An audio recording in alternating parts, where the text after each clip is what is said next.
Hi, it's Eleanor, and today I'll be sharing with you my February wrap-up. I managed to read 2 books in February, which isn't a lot, but I have had lots of exams going on and I've been really busy with school, so I'm pretty happy with what I've read. And I also managed to pick up 1 book. The first book I read is Divya Me by Giovanni Fletcher. I was given this by my friend Julie. We did like a kind of book swap thing, and she gave me this book as well as Anna and the French Kiss, which I have yet to read. So I really tried to like this book. I'm not really into kind of contemporary romances, that sort of thing, but I thought, you know what, it's kind of like famous person meets non-famous person whirlwind romance. He's an actor who's filming like Pride and Prejudice, I think, in her small little village, and they meet and they kick off and then they move to London. I really tried to love this, but I just couldn't, and I feel really bad. I'm really sorry, Julie, if you're watching this. I found the main guy, Billy, I felt like you were supposed to love him, but I just found him really boring and too perfect, and I felt like that she didn't really give anything or add anything to the relationship. He was doing all these romantic gestures for their first date and he was the one who was making the relationship work, where she was just kind of sitting there and she didn't really have much of her own agency. And I felt she didn't really, especially once she started becoming more and more caught up in Billy's life and he became gradually more famous and more successful, she didn't really do anything with her life, and I just found her a bit boring and kind of cliched, and there was no backstory to anything other than Sophie May's big secret.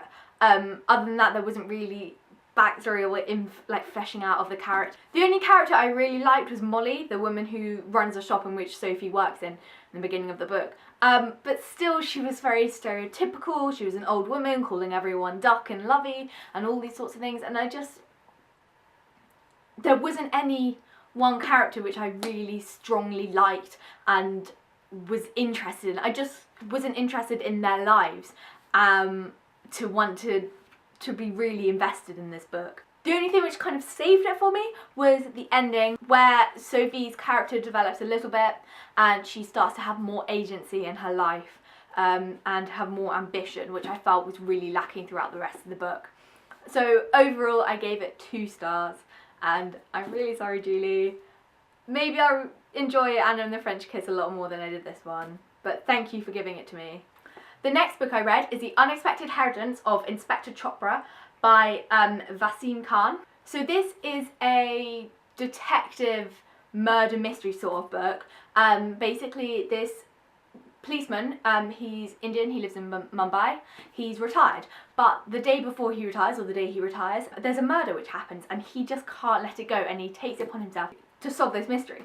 But at the same time, on the same day, he is bequeathed by his uncle this elephant, this baby elephant called Ganesha, who ends up becoming really vital to the story and helping him and becoming his sidekick. And I just think that's such a lovely and sweet idea. The book's very slow paced, but it's done gently so, and so I felt like it was like a warm blanket, which is exactly what I needed when I was stressing about exams. I wasn't necessarily desperate to find out who had murdered the boy, but I was more interested in his descriptions of the city and what life is like there.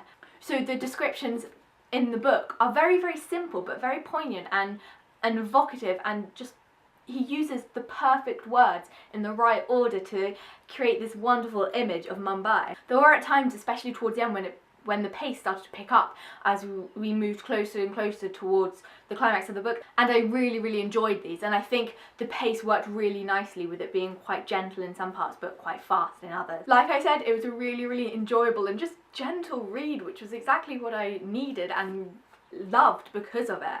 And so overall, I gave it 4 stars. I bought 1 book this month, but there's a bit of preamble to it. So I was up in London and decided to go to the British Museum, but I got a bit lost in Bloomsbury, which I was fine with because Bloomsbury is a beautiful part of the capital. Anyway, I was walking along kind of by Great Ormond Street Hospital, around there, and I stumbled across this amazing bookshop called Persephone Books. And I got Virginia Woolf's A Room of One's Own, and this is in the Penguin Books Great Ideas series. This series is basically a collection of lots of different essays of famous historical figures. So there's the Communist Manifesto, there's Jonathan Swift, Thomas Paine, Common Sense, Charles Darwin, Natural Selection, George Orwell, Why I Write, all these sorts of things.